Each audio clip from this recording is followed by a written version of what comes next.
Hello, YouTube fans. Welcome to this installment of the Double Down with Double A. I am your host, Double A, along with a featured guest this week. Y'all already know him, but go ahead and tell him. Y'all should know me by now. I'm the Renegade of Wrestling, J.J. Williams, and if you don't know me by now, what the hell are you doing on this channel? They're living under a rock. I guess. But anyways, this is our top 10 sports movies. Yes. Movies about sports. You know, testosterone. I got can't really even say testosterone because there are some chick flick sports movies. Yeah. Blindside. Okay, yeah, true. Just because it's a sports movie doesn't mean it's all testosterone. That's movies like The Predator, which RSI reviewed this past week. Okay, I got, there's like few of them on here I wanted to put in the list, but I couldn't figure out it. But so they made them in honorable mentions, which I'll mention at the end of the show. Okay. Number 10 on my list, and you will see a pattern here. There's like a lot of true movies, movies that are true, like The League of Their Own, the first ever all-women's professional baseball league, starring Gina Davis, Madonna, Rosie O'Donnell, Tom Hanks, Lori Petty, John Lovitz, Bill Pullman, and the list goes on and on and on, just to name a few. Yeah. I mean, that. Just remember, the President of the United States from Independence Day was Gina Davis's husband. That is true. Very true. Lone Star. Yeah, so therefore, that one made it in there because it, talks about, it's a piece of history right there. Yeah. I mean, straight out. Another one starring Cuba Gooding Jr. and I believe Ed Harris. Radio. Okay. It's about a high school football coach.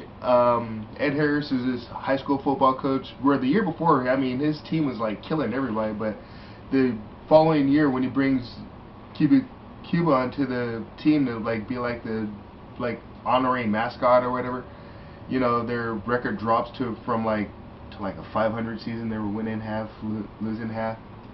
Had the team, had everybody town turning against them, but eventually everybody in the town just embraced. I mean, because radio. I mean, Cuba Gooding Jr. played that role. I mean, he plays his retard is not really politically correct. He plays a mentally disabled. Yeah, autistic guy that kind of he gets bullied by the rest of the jocks, so therefore, okay. The football coach takes a liking to him, and next thing you know, everybody in the town loves him. Okay. I've actually never seen it, so. Yeah, it's pretty good. I recommend that you see it. Okay, this one is not a true story, but I couldn't really choose between which one I wanted to put in my list, so I kind of put on at tie level. You got the original Longest Yard starring Burt Reynolds, and you have the remake starring Adam Sandler, featuring a cameo by Burt Reynolds. Yeah, featuring a cameo by Burt Reynolds. You also have an all-star WWE cast in it. You got just about everybody but Hornswoggle up in that. That would have been weird. I'm just throwing it out there. I'm trying to imagine him in football helmet and pads. No. He could have been caretaker. I don't know.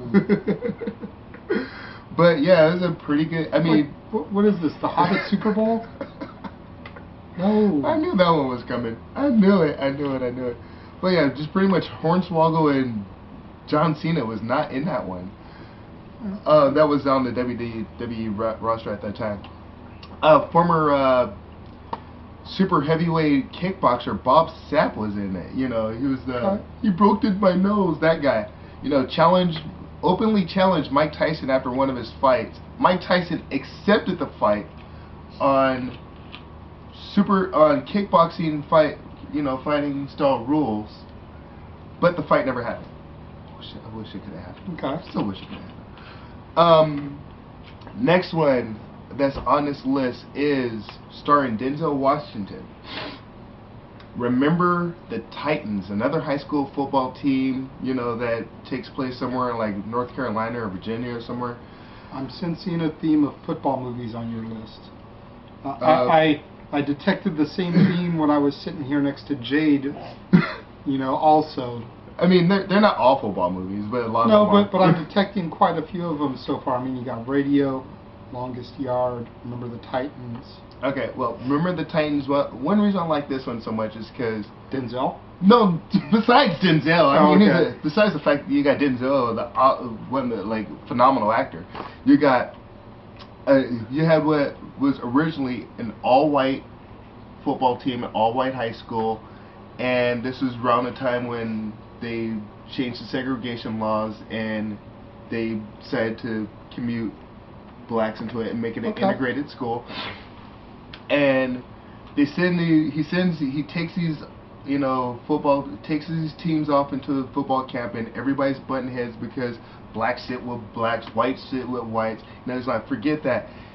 I want all defensive players on this bus. I want all offensive players on this bus, and you will sit next to the person that's next to you. If you're sitting next to somebody that's black and you're black, you're gonna switch seats and sit next to somebody that's white, and you will communicate and taught these men how to work together as a unit, as a whole, to where they had, and pretty much went undefeated the entire season. Okay. Sounds like a decent little story. Again, it's another one I've never seen. I mean, like I said to Jade earlier, I didn't have a whole lot of football movies on my list because I'm not a big football person. So it's interesting to hear some of these other football movies get thrown out there because they're just things I would have never thought of. Another one is going back to football. What a surprise. It would just been better, and it was a true story, it would just been better if the school was U of M, because I freaking hate Notre Dame. I think I know which movie you're talking about. Rudy. That one was on my list that I did with Jade. Yeah, that one is, Rudy is just like one of those, it's just a feel-good movie. Yeah, it's just one of those where you show perseverance, show hard work. You keep chasing after your goals, keep chasing after your dreams, and one day they are gonna come true. And that dreams do come true. Also, didn't hurt that it was Sean Astin. Yeah, and you had Rock was the groundskeeper on it. Yeah, Charles S. Dutton, not The Rock, Dwayne Johnson. Rock, R-O-C, from the Fox sitcom of the same name. I actually watched that show. That was awesome. That show was The Business. Oh, yes. And, surprise, surprise, it's not football. Yes. But does it have Denzel? Yes! It's a basketball movie. I got gay, he got gay, she got gay, we all got, yeah. The only thing I know about that movie is the Public Enemy soundtrack. Hey, because I got that CD. I mean, it's one of those touchy movies that has like a weird twist to it. I don't know if it's a Spike Lee movie. Of course, it's got a, it's Spike Lee does have a cameo. Of course. Spike Lee joint. Well, anyways, to pretty much sum it up, Denzel's doing time for involuntary manslaughter. He kills his wife, in the past, and the warden. Okay, a little bit more backstory. That his son, Denzel's son in this movie was like this star basketball player for his high school, and it came time to either choose whatever university that he was going to go to the pros, whatever, because everybody wanted him. And the warden was a big fan and an alumnus of this college that he wanted him to go to, and he makes a deal with Denzel. Goes, I'll give you a free pardon right now. Actually, the governor wanted this to happen. Okay. I'll give you a free pardon right now if you get your son to sign. I'll give you a week I'll give you a week to do it. So he gets released out in the streets of New York, and his son has a lot of animosity on him because obviously. Yeah. And it pretty much takes the entire movie where he finally breaks through to his son, but his son still does not sign because of him. He signs it because of, so therefore Denzel does not get pardoned. I'm sorry to give away spoilers, but there's $1.50 I just saved from the red box. But it's pretty good if you actually. I actually was like contemplating renting it until you gave away the end there. Yeah, but It sounded like a good movie. It actually is. It actually is. I mean, you have like few cameo appearances on there, like Michael Jordan's in it. You know, makes a cameo. Quite a few other professional ball players. Surprise, surprise. Okay. Next on the list is another one that it's not a true story, but you know has a good feel to it, and is starring Will Smith. Takes place like in the late 20s, early 30s. It's called The Legend of Bagger Vance. For those of you that don't know the story, Bagger Vance is this guy that he just pretty much goes from golfer to golfer to golfer to golfer and says, look, I can guarantee you the U.S. Open, for $5, I can guarantee you a victory. Like, the U.S. Open pays this much money and all you want off the purse is $5. Oh, okay!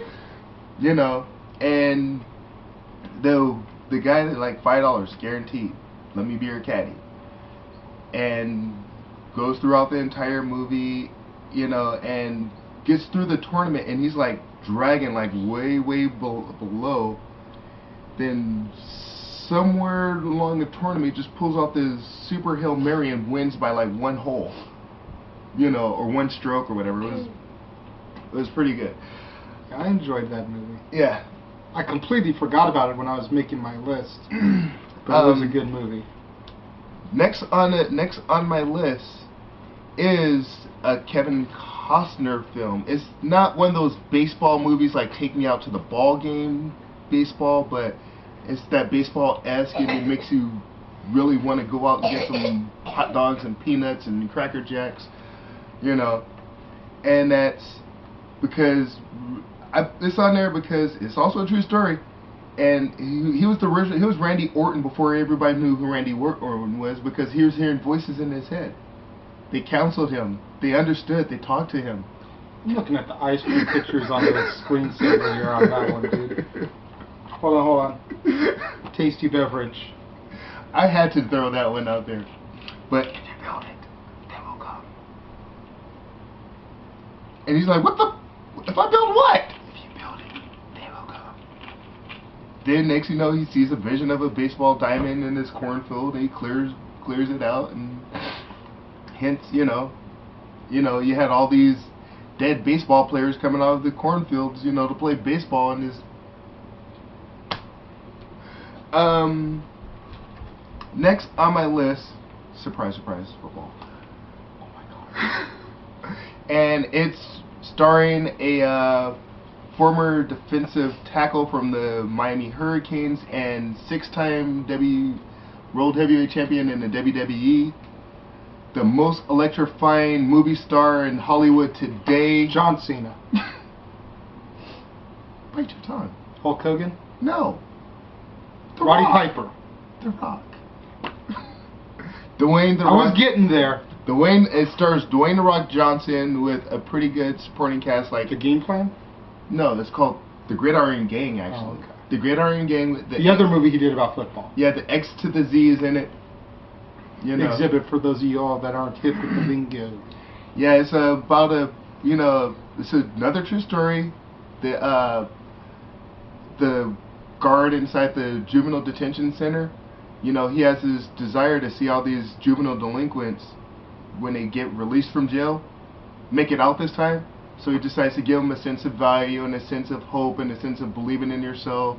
And he goes to the juvenile detention's warden and says, hey, let me put together this football team. This way these kids can have at least some sense of hope when it's all said and done. Maybe it's just me. The Gridiron Game felt like a bootleg Longest Yard. And not to me.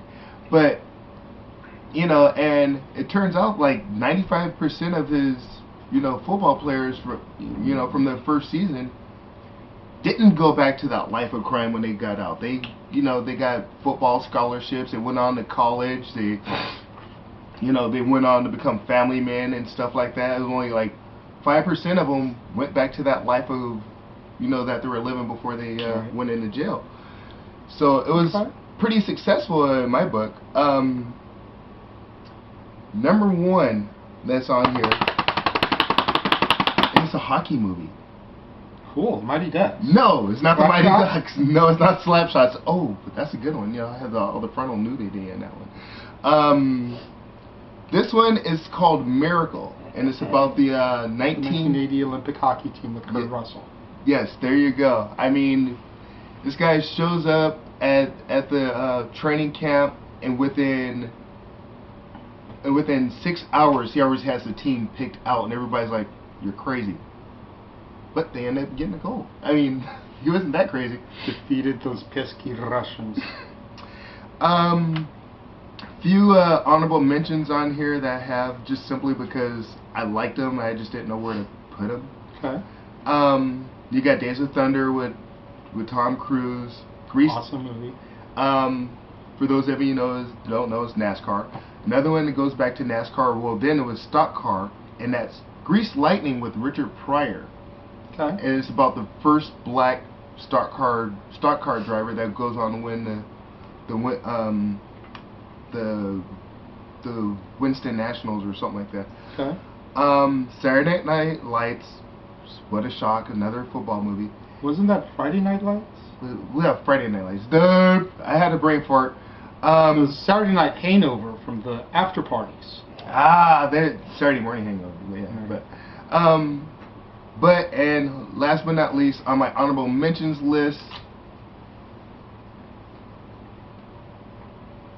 Tiger Town. A certain movie that this man introduced me to like about 3 or 4 years ago, and mainly because. Because you're a Detroit native and I'm a sports fan and a major Tigers fan. So there you go. There's my list. All right. Well, for those of y'all that missed the first show with me and Jade, the whole reason I wanted to be on this one was because I just had so many sports movies that I liked that I ended up with 2 lists. One with regular sports movies, football, basketball, hockey, the Ducks were on there. Rudy was on there. A couple movies that you didn't mention that I'm surprised didn't mention, like White Men Can't Jump, were on there. I had Days of Thunder. I had The Color of Money, about billiards, Cool Hustlin', Space Jam, Above the Rim, But then I had so many baseball movies that I wanted to put in there. I ended up with a list of just baseball movies. Okay. Hence the Dodger jersey, the Angels hat, representing here. So, my list, strictly baseball movies now, but still, obviously, sports films. Number 10, Robert Redford, The Natural. Can't really say too much about it. It's been years since I've seen it, but, over the hill, pretty much guy gets a break, and he ends up just being a natural baseball player, hence the name of the film, The Natural. Number 9, Fever Pitch, with Drew Barrymore and Jimmy Fallon, about the Boston Red Sox, and, spoiler alert here, since you gave away, he got game. In the movie, the Red Sox were originally supposed to lose in the finale, just like they always did, but then they ended up winning the World Series that year, so they changed the ending to the Cinderella ending where they won in the movie too, since it had already been done. It could be believable. Right.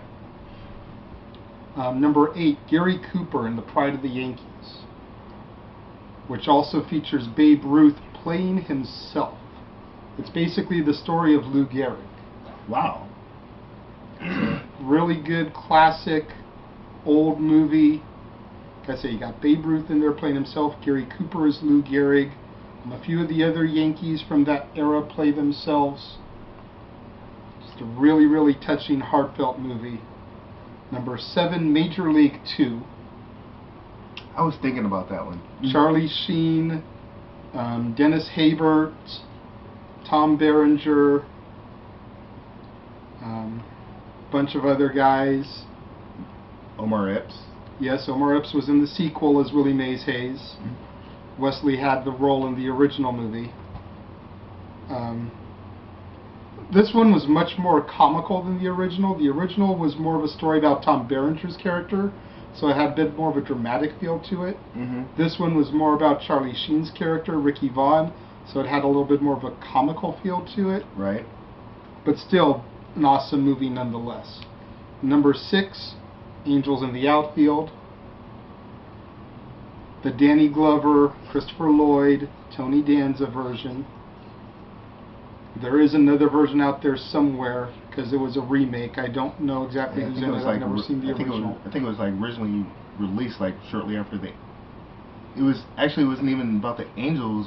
It was like the Pirates, but they called it Angels in the Outfield. It was like back in the 50s or something like that.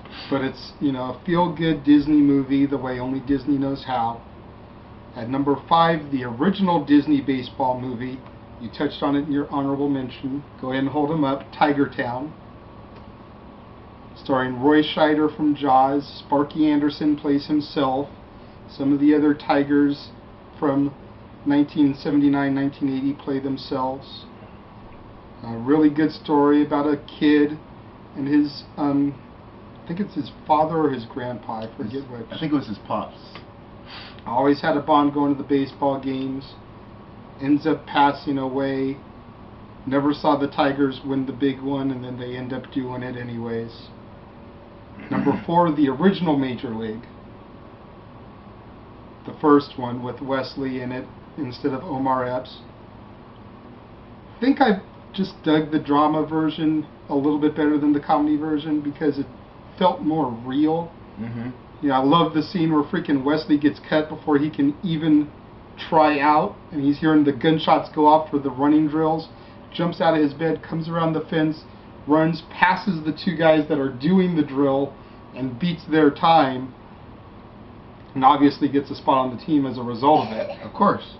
Kind of like that Forrest Gump thing where where he's running through the football field, just running, as he were, right, and ends up getting noticed.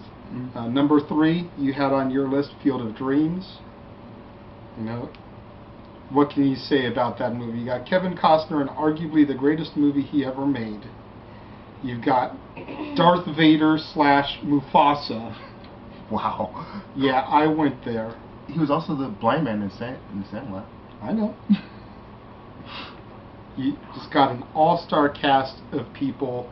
Ray Liotta in one of his first big break movies. Shoeless Joe Jackson. Shoeless Joe, before he became Henry Hill in one of your favorites, Goodfellas. Oh, yeah. Number 2, speaking of the blind man, I have The Sandlot. And the Dodgers, because if you remember, Benny the Jet Rodriguez ended up playing for the Dodgers at the end of the movie.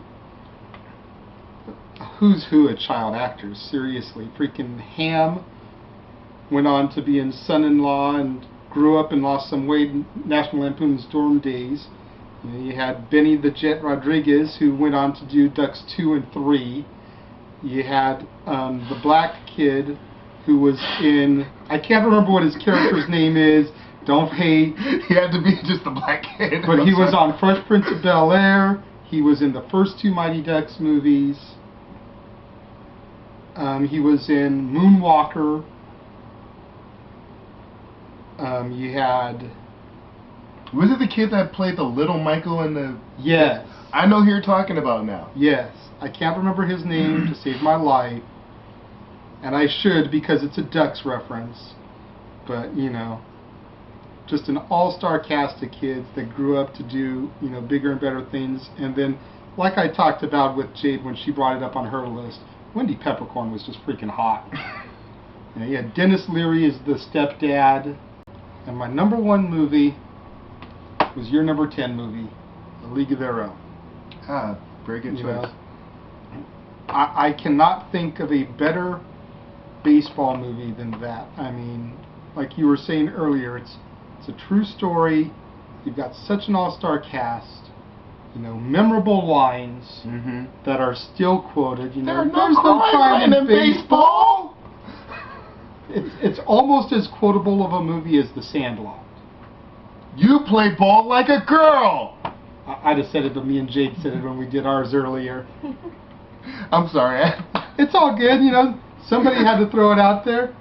But yeah, A League of Their Own, I think, is just one of those feel-good movies. You got freaking Francis from Pee-wee's Big Adventure. You know, Teen Wolf at the very end playing the grown-up little boy. That was a terror. You know, you had all the other people that we listed when you talked about it. Sexy ass Gina Davis. Yeah, seriously, Gina Davis was hot. Madonna wasn't as big of a whore. You know, Rosie O'Donnell wasn't as big of an annoying dyke. She was just a dyke. She was actually tolerable in that movie. I loved her in that movie. Wait, we forgot the, like, Laverne was in that movie. No, she wasn't. She directed it. That's right. I thought she had, like, a camera. No. She did not. Gary did. Yes. Her brother did. Gary did, but not Ben. You know? You never see Gary in front of the camera, though. But, you know, like we said when we ran it down earlier, Gina Davis, Lori Petty, probably the hottest she ever was. Aside from maybe Point Break. She was pretty hot in Point Break. You know, Rosie O'Donnell, Madonna, John Lovitz as the scout that discovers, you know, Gina and Lori. Bill Pullman, freaking Captain Lone Star himself, the President of the United States as Gina Davis's husband. Who can forget Tom Hanks as the drunk who redeems himself in the end, you know, and ends up actually coaching the girls to the World Series. Mm-hmm. Just an epic baseball movie. One that doesn't feature James Earl Jones. You know, since he was in my number 2 and 3 choices respectively, you know. But yeah, that is my top 10 baseball sport films, since you already heard my other movies earlier with Jade. And, you know, I'm surprised they were not in my honorable mentions, and thank you for reminding me. Like, they are up there in my favorite sports movies. White Man Can't Jump. I mean, We Go With Sis. I mean, yeah, of course, I'm sure you probably quoted that earlier. I did. And, you know, that's like the most memorable line from the whole movie. No, it's just hot goddamn luck. Look at making something this pretty. It's pretty. It's so pretty. That, you got, Little Giants. It has another, like, touchy-feely-ish, you know. I never saw that one because I'm not the biggest Rick Moranis fan in the world, and unless it's Al Bundy, I really don't give a damn about Ed O'Neill. It was pretty good. It's like pretty much the same story, but football. Yeah. Here's another one that blew my freaking mind. I'm surprised I didn't put it in there, because it's like every kid gets to live out his dream in this movie, and it's called The Little Big League, where this little kid, his grandfather or whatever was the owner of the Minnesota Twins. You know, shouts out to Pops, because I know he used to be from there. Well, anyways, his grandfather dies and leaves his grandson everything. The team, the venue, the entire estate, all the money, all that, leaves it to him. No wonder the Walshes moved. Wow. I went there. Leaves it to him. Well, anyways, to make a long story short, Too late. The manager turns out to be a douchebag. He fires him and appoints himself as the new manager of the Minnesota Twins, and actually carries them over to the World Series. I mean, Okay. So he kind of lives out a kid's dream, you know. By being an owner and Yeah. CEO of his hometown team. It's pretty cool. What's another movie that surprised me that it didn't make anyone's list? You know, again, haven't heard Stat Boy and Jeff yet, so it might pop up there. But Necessary Roughness. Oh shit! Another one. You know. So, anyways, what did y'all think? Leave comments in the comment box. Give us video responses. Till next time, I am Double A, along with Renegade of Wrestling, JJ Williams. and we're outie. Peace.